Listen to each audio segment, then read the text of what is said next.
Well, hello, hello, and greetings, friends. My name is Damian Johnson, and I'm a coach, mentor, and speaker.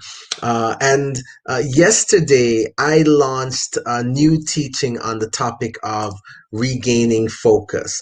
And, since then, I've been getting just a tremendous amount of feedback from people telling me thank you and how helpful that teaching has been. And so tonight, I decided to just drop in with you just for a quick few minutes just to share with you a little tip.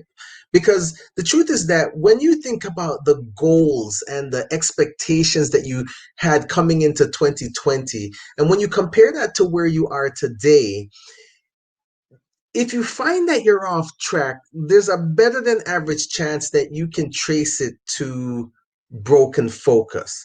I mean, after all, we are wrestling with this global pandemic of COVID-19, and we've seen record job losses and unemployment skyrocketing, and we've even had to add a new term to our vocabulary which we never even used before: social distancing. Right now, today, at the time of recording, right now, it is June 29th. And it's hard to believe. When I think about it, it's hard to believe that we're already at the cusp of hitting the 6 month mark.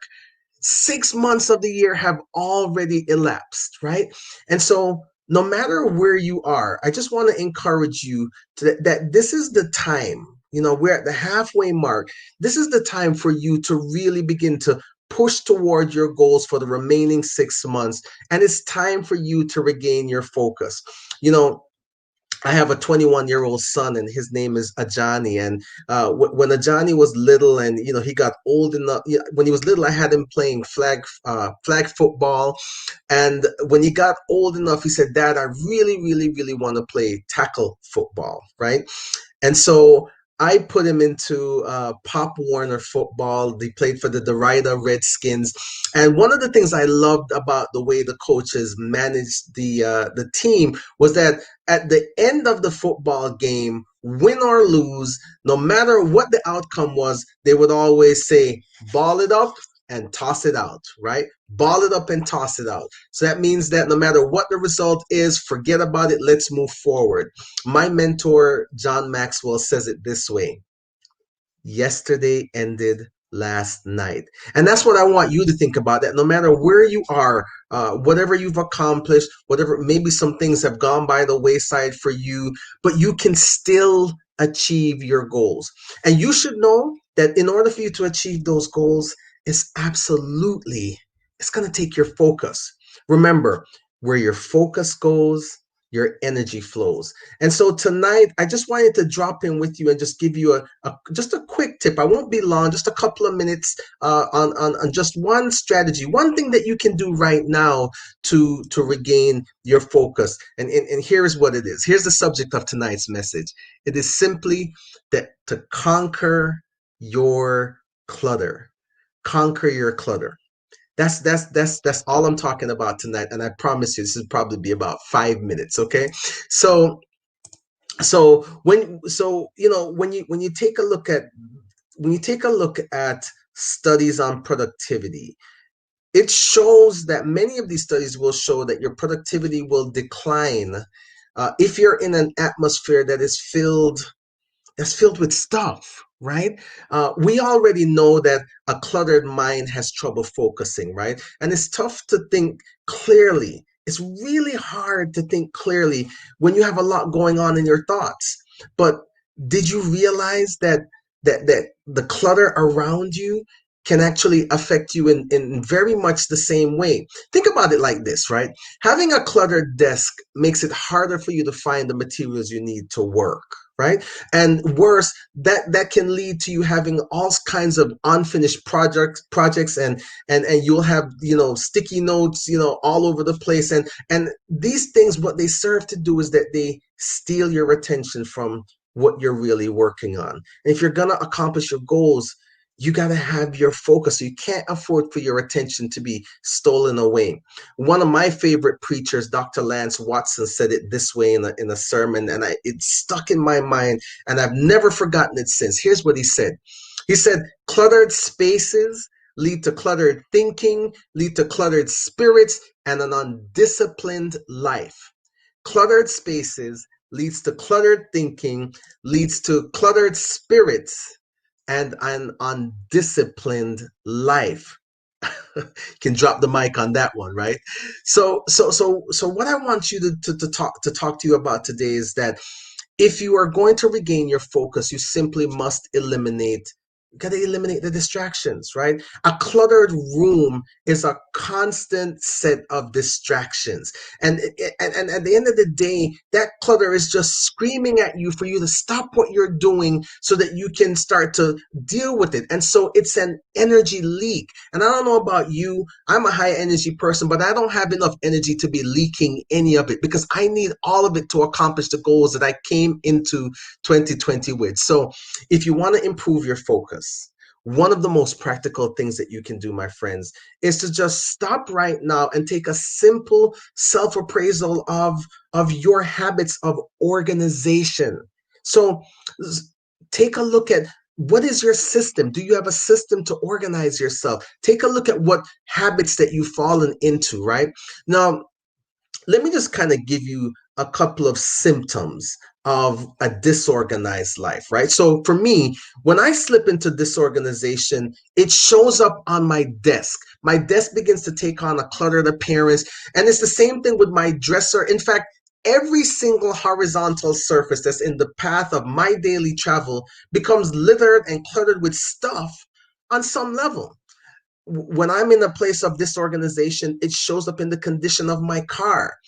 When I'm in disorganization, I start to get this sense of a reduction, a diminution in my self-esteem. I just don't feel quite as good about myself when I'm disorganized.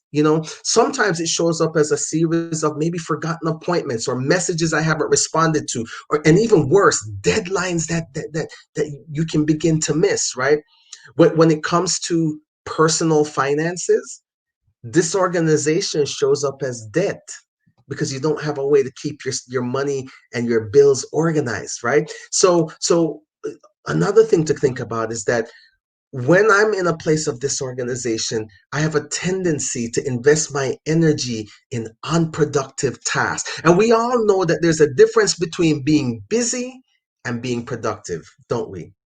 See, another place that disorganization can show up is in the quality of my personal relationships. That sometimes reveals it. You see, the thing is that when we're disorganized, we just don't like ourselves as much. Matter of fact, I'll go one step further. We don't even like our jobs as much. And generally speaking, we just find ourselves not liking our current conditions and circumstances. So, with this in mind, my friends, I just wanted to drop in with you just to say that clearing out the clutter from your life, from your space, is critical to improving your focus, right? So, what I would encourage you to do is just to take a few minutes at the end of every day, just to bring some order to your workspace, to neaten up your desk, put away the objects around you. Everything should have a space and a home. So, I would encourage you to actually make time to clear out the clutter. So set aside a block of time that you can go through that old junk drawer and listen, I know you've got an old junk drawer. We all got that one drawer that we just tossed stuff into that we're not ready to deal with, right? So take some time to go through that junk drawer and throw out the stuff that no longer serves you. Go through your closet and get rid of those clothes that are two sizes too small. We all have a tendency to hold on to things that don't serve us, right? And these things, and at the end of the day, they're a constant irritation because they're lurking in the back of your mind. So make the time to get rid of those things that you're holding on to that don't fit your life right now and don't fit where you're going. It might be time to remove some of the unwanted things entirely so that so you get down to the minimal amount so you have only what you want and what you truly need around you.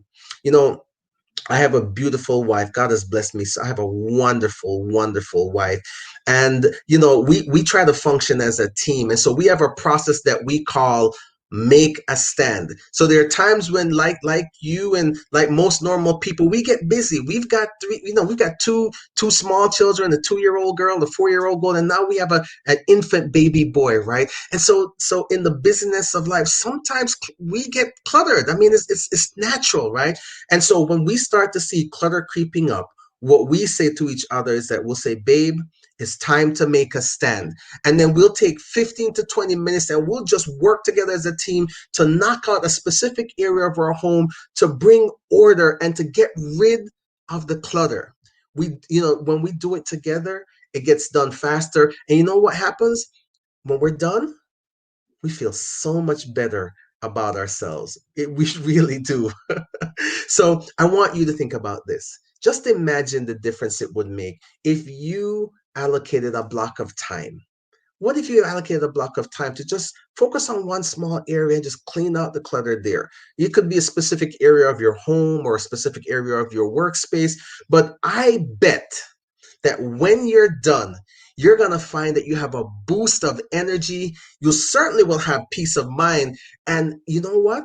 An unintended consequence of that will be that you'll have a greater self confidence. And more importantly, you will find it easier to focus. Remember, Dr. Lance Watson says cluttered spaces lead to cluttered thinking, lead to a cluttered spirit, and an undisciplined life. One more time. Cluttered spaces leads to cluttered thinking, leads to a cluttered spirit, and an undisciplined life. So, friends, I want to encourage you. We've got 6 more months to go. I'll be dropping in just to share some quick tips on regaining focus on Sunday at 9 a.m. Eastern Time. I will do the second installment of this teaching series, and I'd encourage you to come join me. So, again, my name is Damian Johnson. I'm your coach, your mentor, your friend, and I just wanted to drop in with you to just give you this quick tip. Conquer your clutter so that you regain your focus. Thanks for listening to me. I hope this message has served you. Have a wonderful evening and bye for now.